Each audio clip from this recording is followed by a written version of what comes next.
Baik, kami ulang pertanyaannya ya. Apakah jika seseorang cebok atau istinja dengan tangan kanan, apakah hukumnya makruh atau haram ya? Pertama, kita harus tahu dulu hadis yang melarang perkara tersebut ya.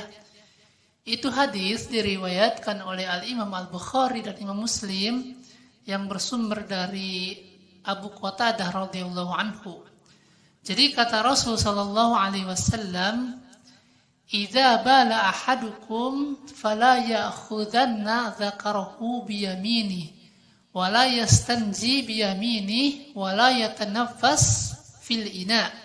Kata Rasul, apabila salah seorang di antara kalian kencing, maka janganlah memegang kemaluannya dengan tangan kanan. Dan apabila orang tersebut istinja atau cebok, maka jangan menggunakan tangan kanan. Dan jangan bernafas di dalam wadah. Artinya jangan meniup-niup air ya ketika minum, ketika panas. Ini ada pembahasan khusus. Baik. Nah, jadi yang dilarang di dalam hadis tersebut, pertama, ketika seseorang istinja atau cebok, maka dia tidak boleh menggunakan tangan kanan. Kemudian yang kedua, ketika dia buang air kecil, maka tidak boleh memegang kemaluannya dengan tangan kanan. Nah, apakah dua perbuatan tersebut termasuk haram ataukah makruh? Nah, Al-Imam An-Nawawi di dalam kitab Riyadhus Shalihin, beliau memasukkan hadis yang tadi, yakni hadis dilarang cebok dengan tangan kanan dan dilarang memegang kemaluan dengan tangan kanan saat buang air kecil. Beliau memasukkan hadis tersebut di dalam babu karohatil istinja'i bil yamin wa masil farji bil yamin bi ghairi udhrin.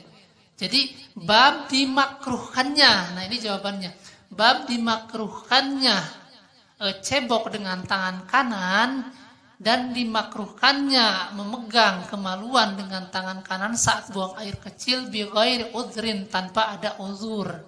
Jadi ketika tidak ada uzur, tidak ada halangan.